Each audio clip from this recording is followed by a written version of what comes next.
여러분 안녕하십니까? 장맛비는 밤사이 남부지방에 집중됐는데 전남 구례에는 이틀 새 200mm가 넘는 비가 내렸습니다. 지금은 장마 전선이 남쪽으로 잠시 내려가 소강 상태를 보이고 있는데요. 취재 기자 연결해 보겠습니다. 천홍희 기자, 지금 나가 있는 곳이 어딘가요? 네, 저는 지금 광주의 한 주택가에 나와 있습니다. 높이 2m가 넘는 돌벽이 무너지면서 보시는 것처럼 사람이 다니는 길가로 돌들이 쏟아져 있습니다. 강한 비바람으로 오래된 돌벽이 무너진 것으로 보이는데요. 어젯밤부터 내리던 비는 오늘 오후 3시부터 잠시 멈춘 상태입니다. 전남 지역에서는 구례에 218mm의 비가 내렸고 진도와 영암에도 200mm 안팎의 비를 기록했습니다. 다행히 인명피해는 없었지만 시설 피해 신고가 50건 넘게 들어왔습니다. 진도와 여수 등에서는 강풍에 나무가 쓰러지거나 전선주의 전선이 끊어졌고 도로와 건물 등의 침수 신고도 잇따랐습니다. 강한 바람에 항공기 16편이 결항됐고 전남에서는 목포와 완도 등에서 24척의 여객선 운항이 한때 중단되기도 했습니다. 무등산과 지리산을 비롯해 전국 10곳의 국립공원 출입이 통제되고 있는데요. 전남 지역을 중심으로 내려졌던 산사태주의보는 해제됐습니다. 하지만 본격적인 장마가 시작된 만큼 주변에 산사태 위험 징후가 없는지 잘 살펴야겠는데요. 특히 산사태 예측 경보가 올해부터 주의 경보 2단계에서 3단계로 확대돼서 산사태 예비 경보가 새롭게 도입됐습니다. 산사태 예비 경보가 발령되면 그 지역에서 1시간 이내에 빠르게 대피해야 합니다. 장맛비는 오늘 밤 남해안과 제주도 지방을 중심으로 최대 40mm 비가 내리겠고 내일 밤부터 다시 시작돼 모레 전국으로 다시 확대되겠습니다. 지금까지 광주에서 MBC 뉴스 천홍희입니다. 밤사이 전국 곳곳에서 비 피해도 잇따랐습니다. 비뿐 아니라 바람도 강하게 불었는데요. 강한 바람에 나무가 쓰러지고 정전과 침수, 빗길 교통사고도 이어졌습니다. 이승엽 기자입니다. 화물차 한 대가 도로 중앙 화단을 들이받고 멈춰서 있습니다. 어제 저녁 6시 10분쯤 낙동강변 도로를 달리던 5톤 화물차가 빗길에 미끄러진 겁니다. 운전자가 경상을 입었는데 일대 교통이 큰 혼잡을 빚었습니다. 밤사이 부산 지역에 몰아친 폭우와 강풍으로 이처럼 공사장 안전가림막이 뿌리째 뽑혀 쓰러지기도 했습니다. 주말과 휴일 이틀 동안 부산에서는 폭우와 강풍 피해 60여 건이 접수됐습니다. 주택과 도로 침수, 하수구 역류 피해 등이 가장 많았습니다. 바람이 너무 많이 불어서 숨 막힐 정도로 좀 세게 많이 불었던 것 같아가지고. 강한 비바람에 가로수가 쓰러져 갓길에 주차 중이던 승용차를 덮치기도 했습니다.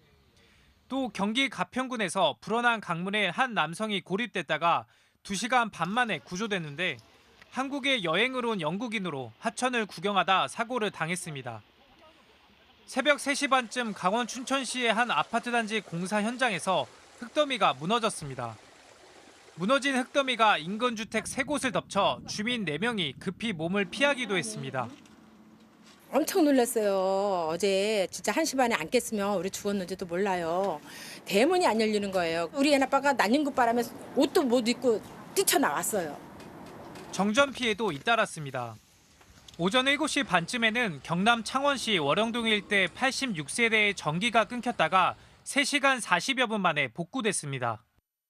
원인은 이제 비바람이 지금 심하다 보니까 그 지역에 나무가 넘어져서요. 그래서 정선이 발생됐습니다. 전국적으로 8곳에서 4,400여 가구가 정전 피해를 입었습니다. MBC 뉴스 이승엽입니다. 윤석열 대통령의 탄핵 소추를 촉구하는 국회 청원 동의자가 열흘 만에 70만 명을 넘겼습니다. 윤 대통령이 이태원 참사 조작 가능성을 언급했다는 회고록이 공개되면서 급증한 것으로 보이는데요. 이번 주 국회 운영위와 최상병 특검법 표결 등이 예정된 가운데 야당은 전방위 공세를 계획하고 있습니다. 나세훈 기자입니다. 지난 20일 국회 국민동의 청원 사이트에 공개된 권모 씨의 청원입니다. 국회가 윤석열 대통령의 탄핵 소추안을 즉각 발의해달라는 내용으로 해병대 수사단장에 대한 외압 의혹, 명품 수수 의혹 등 부정비리, 일제 강제징용 해법 강행 등 5가지 탄핵 이유를 내세웠습니다. 청원이 공개된 지 사흘 만에 상임위 회부 기준인 5만 명을 넘겼고 주말 사이 70만 명을 돌파했습니다. 동시 접속자 수가 1만 명 이상 몰리면서 접속 지연 사태가 속출했는데 윤 대통령이 이태원 참사 조작 가능성을 언급했다는 김진표 전 국회의장의 회고록 공개 이후 급증하는 추세입니다. 이에 조국혁신당은 이것이 민심이라고 논평했고 더불어민주당은 추이를 주시하고 있다면서 윤 대통령을 겨눈 공세를 이어갔습니다. 대통령이 음모론에 경도되어 자기 식구 안위에만 집중했습니다. 얼마나 많은 국정 운영에 극우 유튜버의 주장과 음모론이 스며들어 있는 겁니까? 야당은 내일 국회 운영위원회에서 회고록 논란은 물론 윤 대통령의 최상병 사건 통화 기록, 김건희 여사 명품 가방 수수 의혹까지 전방위 공세를 펼치겠다는 계획입니다. 대통령실은 국회가 법과 관례를 무시하고 있다고 전초전을 벌였습니다. 편법 운영하는 그런 사례가 끊이지 않고 있습니다. 심지어 제복 입은 군인들과 장관을 겁박하고 모욕 주는 일까지 버젓이 계속되고 있습니다. 야당은 회고록 논란을 징검다리 삼아 이번 주 최상병 특검법과 방송사법 표결 등을 강행하겠다는 입장이어서 이를 차단하려는 여당과의 격돌이 예상됩니다. MBC 뉴스 나세웅입니다. 국민의힘 당대표 선거가 과열 양상을 빚고 있습니다. 원희룡, 나경원, 윤상현 후보는 한동훈 후보를 겨냥해 윤석열 대통령과의 갈등을 문제 삼아 협공에 나섰는데요. 한동훈 후보 측은 공한증, 한동훈에 대한 두려움이냐며 협박 정치이자 공포 마케팅이라고 맞받았습니다. 김민영 기자의 보도입니다. 내가 윤석열 정부를 만든 사람이다. 이른바 창윤주자라고 주장하는 원희룡 후보는 한동훈 후보에게 없는 게 소통과 신뢰, 경험이라고 주장했습니다. 윤석열 대통령과의 소통이 없으니 신뢰가 없다는 주장입니다. 사실상 의미 있는 서로 간의 소통이 단 한 번도 없었다는 것에 대해서 제가 너무 충격을 받았고요. 원희룡 후보는 박근혜 전 대통령의 탄핵을 들면서 대통령을 우리가 먼저 공격함으로써 공멸했던 경험을 되풀이해서는 안 된다며 한동훈 후보의 제3자 최상병 특검에 반대 입장을 분명히 했습니다.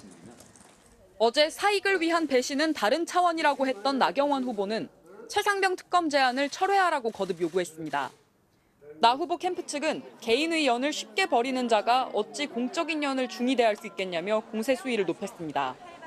최상병 특검을 받으니까 또 다른 한동훈 특검법을 야권은 얘기하고 있습니다. 최상병 특검, 우리 특검을 내겠다는 것 자체가 결국 이런 리스크를 촉발했다고 봅니다.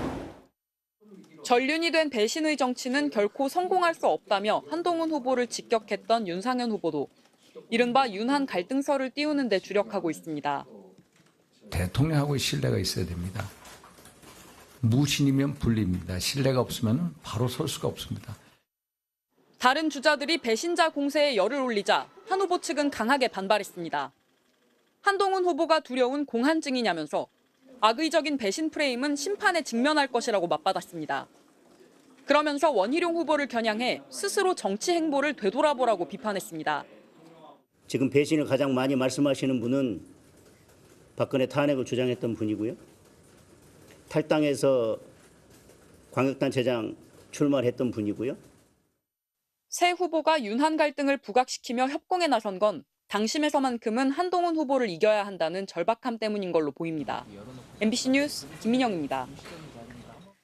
23명이 숨진 화성 아리셀 공장 화재 참사 유가족들이 오늘 기자회견을 열었습니다.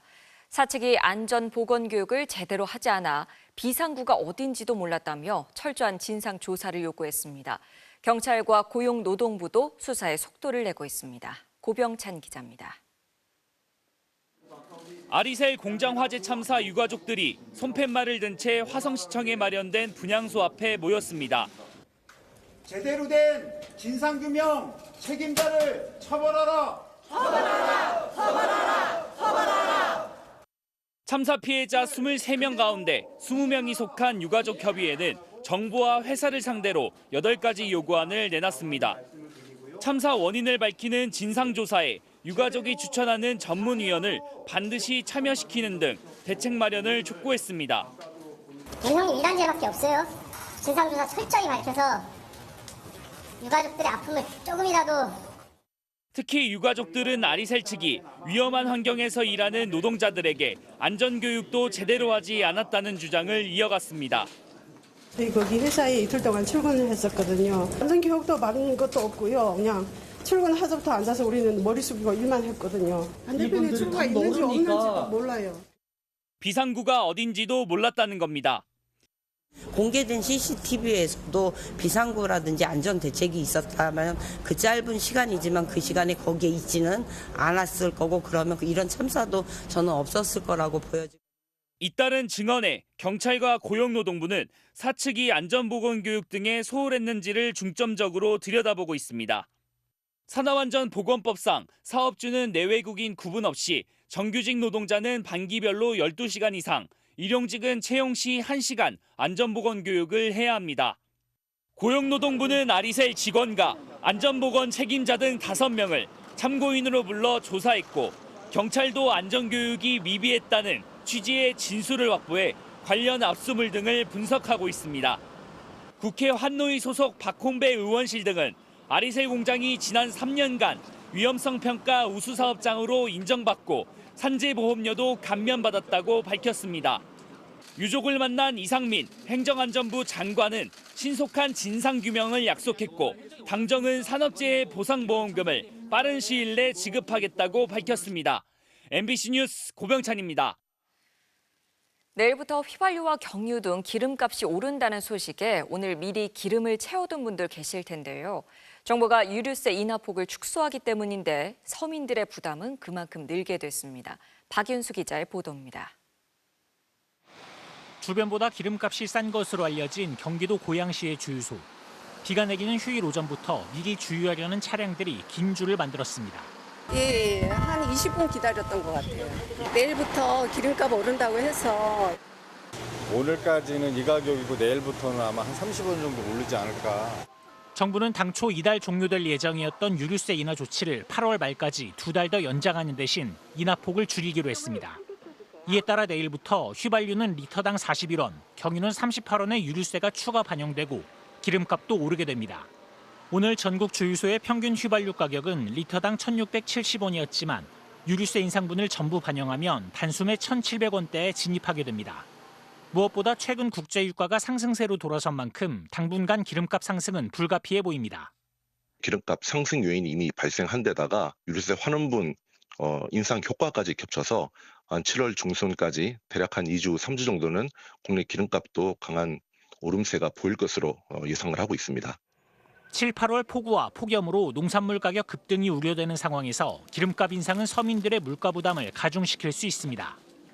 필수적으로 지출해야 되는 부분들이 생필품이나 아니면 기름값이 오르면은 제가 쓸 돈이 많이 줄어들다 보니까 갈수록 좀 더 팍팍해지는 것 같아요.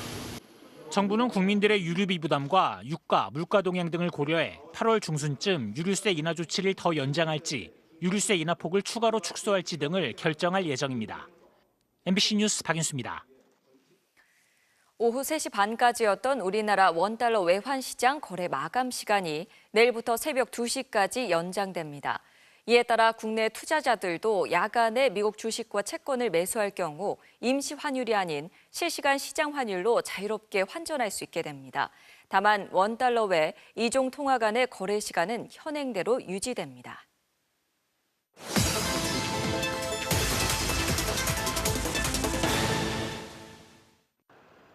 바로 간다. 사회팀 변윤재 기자입니다. 이곳은 독일 북부, 인구 20만이 살고 있는 카셀시입니다. 카셀대학교에 설치됐던 소녀상 누진의 자리엔 지금 이렇게 빈 의자들만 덩그러니 놓여 있습니다. 학교 측이 소녀상을 기습적으로 철거한 지 약 1년이 넘었지만 여전히 그대로인 모습입니다. 그 옆에는 소녀상 누진은 어디에 있나라고 적힌 현수막이 걸려 있습니다. 카셀대학교 학생들과 한국인 유학생, 우리 교민들까지 한자리에 모였습니다. 총장을 만나 소녀상을 제자리로 돌려놓으라는 서한을 전달하기 위해서입니다. 하지만 일본의 압박 속에 소녀상 철거를 직접 결정한 총장은 MBC 취재진에게도 일제강제동원 역사를 부정하는 듯한 말을 했습니다. 일본군 위안부 문제를 한일 관계만의 문제가 아니라 전쟁 중 이뤄진 성매매에 대한 연구로 봐야 한다는 취지였습니다. Ich würde in diesem Zusammenhang jetzt heute vor allen Dingen gerne noch einmal auf das Thema Zwangsprostitution in Kriegen. 학생들의 항의에 오히려 총장은 불편한 기색으로 자리를 떴습니다. 전쟁 중에 폭력이 아니고 일반적인 그냥 그 성매매 어떤 이슈로 몰아가더라고요. 슬프죠. 그리고 저희도 이게 이렇게나 오랫동안 이 자리가 비어 있을 줄 생각. What's disappointing is the non-communication with the initiative. 베를린에 설치된 소녀상도 찾아가 보았습니다. 독일 베를린시에 있는 소녀상 아리의 자리입니다. 그 옆에는 이렇게 응원의 마음을 담은 꽃들과 나비 모양의 쪽지들이 놓여 있습니다. 하지만 이곳 구청은 설치 허가 기간이 9월로 끝이라며 철거 방침을 밝혔습니다. 교민들과 독일 시민들까지 항의했지만 구청장은 오히려 소녀상이 진짜 예술품이 아니어서 철거해야 한다는 답변을 내놨습니다. Ein echtes Denkmal ist eines, wo es einen Wettbewerb gegeben hat, wo es ein transparentes Verfahren gegeben hat. Und da können Sie jetzt den Kopf schütteln, aber so steht es im Gesetz. 법적 근거를 따져 묻는 주민들의 질의에 구청은 정확한 답변도 내놓지 않았습니다. 아픔의 이야기들과 투쟁의 이야기가 담겨 있는 이 훌륭한 작품에 대한 가치를 이것이 한일 갈등의 이야기가 아니라는 것을 확인해 주었으면 정말. 그나마 이런 일본 압박에서 자유로운 건 교회 앞마당, 그러니까 사유지에 세워진 프랑크푸르트 소녀상뿐입니다. 독일 목사님들이랑 이제 주교회 목사님도 특별히 초대해서 오시고 그분들이 같이 이렇게 벗겼거든요. 그때 우리 마음이 정말로 흐뭇하면서. 해외 소녀상 지키기에 동포와 유학생, 현지 시민까지 힘을 보태고 있는 가운데 정부는 해외 지자체와 시민단체 사이 문제에 한국 정부가 개입할 수 없다는 입장입니다. 바로 간다, 변윤재입니다.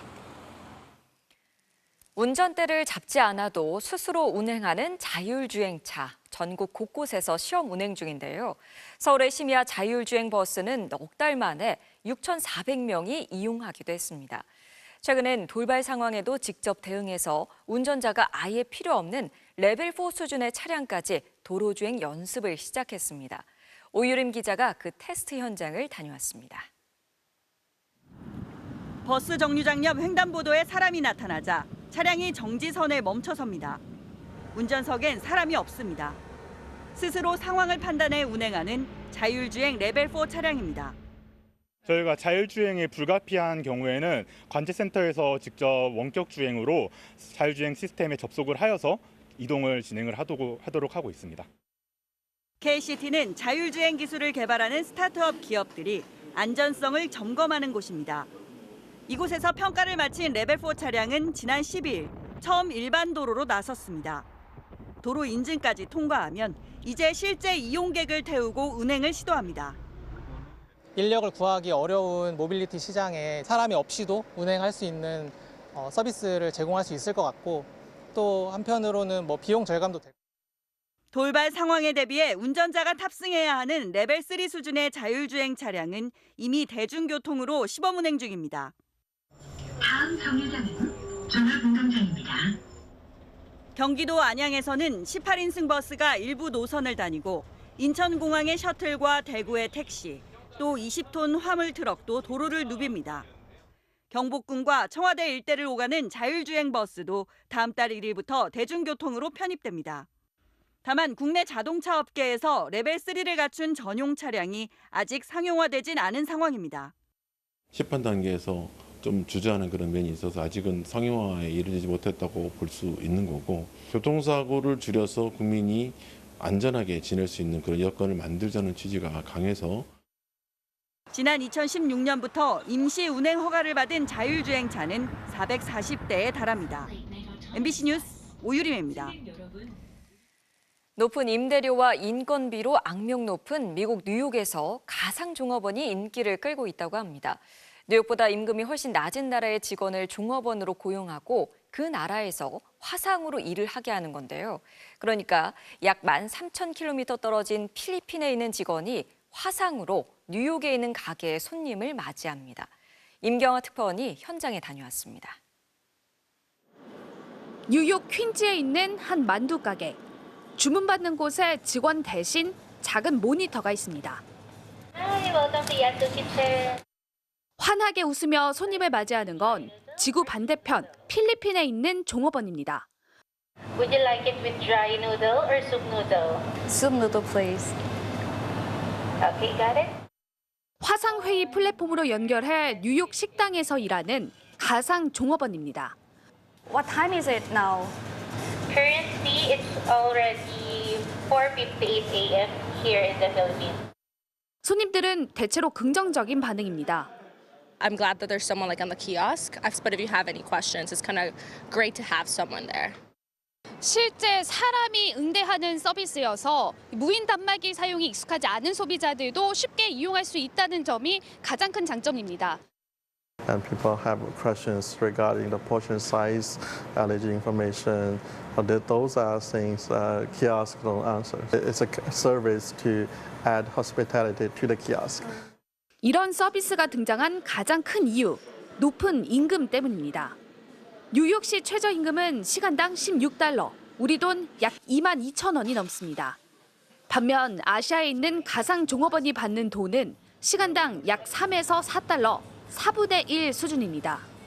코로나 팬데믹을 거치면서 일할 사람 구하기 어려워진 것도 이유로 꼽힙니다. 왜냐하면 힘든 일을 안 하다 보니까 돈은 되는데도 사람들이 희피하는 직종이 하나죠. 그래서 광고를 내거나 했을 때 한 달 동안 연락이 안 올 때가 많습니다. 가상 종업원 서비스는 도입 석 달 만에 100여 개 식당이 대기하고 있을 정도로 인기를 끌고 있지만 논란도 거셉니다. 임금이 낮은 나라로 노동을 외주화하면서 일자리를 없애고 최저임금 체계를 무력화시킨다는 겁니다. 하지만 이마저도 AI 기술이 보편화되면 아예 사라질 거란 전망도 나옵니다. 가상 종업원 업체 측은 지금과 같은 서비스는 앞으로 약 3년, 이후는 AI를 돕는 서비스로 바꿀 거라고 답했습니다. 뉴욕에서 MBC 뉴스 임경아입니다. 정부와 여당이 오늘 고위당정 협의회를 열고 소상공인 대상 전기료 지원 기준을 매출액 3천만 원 이하에서 6천만 원 이하로 늘려 최대 50만 명을 추가 지원하기로 했습니다. 당정은 플랫폼 사업자, 외식업계와 협력해 배달 수수료를 줄이는 등 상생안을 마련하고 영세 음식점에 대해선 배달비를 지원하는 방안도 검토하기로 했습니다.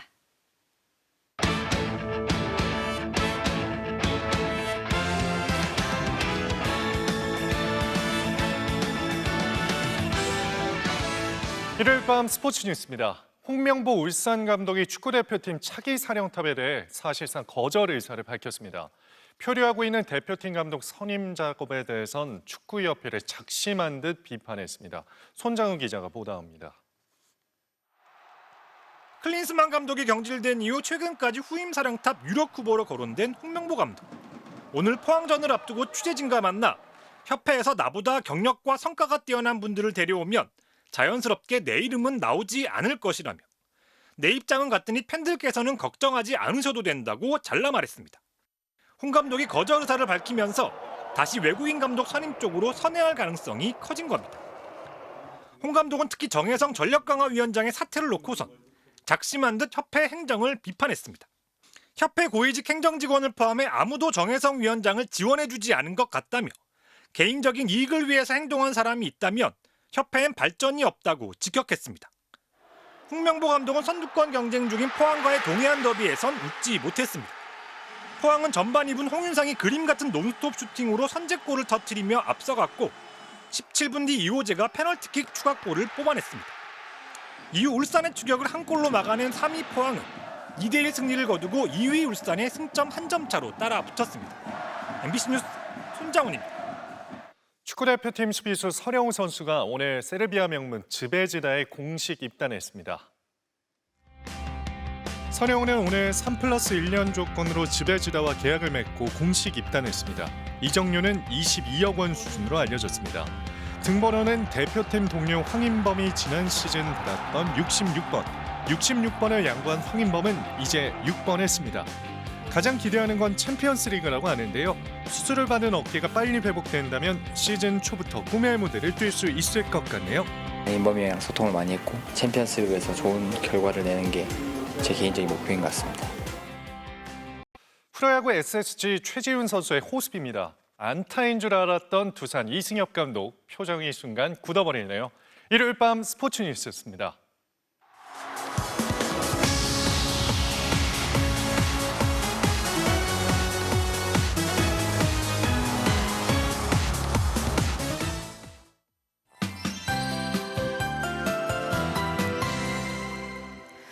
폭풍우가 지나고 대부분 지역의 장맛비는 소강 상태를 보이고 있습니다. 현재 정체전선은 남해안 부근에 머물러 있는데요. 내일은 제주와 일본을 관통하는 선까지 더 남하할 것으로 보입니다. 현재 제주와 전남, 경남 지방을 중심으로 비가 이어지고 있습니다. 고흥과 보성 등지에는 시간당 10에서 20mm가량의 강한 비가 내리고 있는데요. 어제부터 지금까지 제주와 전남, 경남 지방을 중심으로 많은 비가 내렸습니다. 제주 진달래밭에는 이틀 새 369mm 안팎, 구례 피악골과 지리산에도 200mm 이상의 폭우가 쏟아졌고요. 서울에도 70mm가 넘는 비가 내렸습니다. 월요일인 내일도 제주와 남해안 지방을 중심으로 비가 계속되겠습니다. 제주에 최고 150mm 이상, 전남과 경남에 최고 100에서 120mm 이상의 비가 예상되고요. 모레에는 수도권을 비롯한 전국으로 비가 확대되겠습니다. 내일 강원도와 경기 동부를 중심으로는 5에서 20mm가량의 소나기가 내리겠습니다. 내일 아침 서울과 대전의 최저기온 22도가 예상되고요. 한낮 기온은 서울이 30도, 대구가 33도까지 오르겠습니다. 밤 사이에는 시간당 30에서 50mm가량의 물폭탄이 떨어질 수 있어 주의하셔야겠습니다. 날씨였습니다. 편안한 일요일 밤 보내시기 바랍니다. 함께해 주신 여러분 고맙습니다.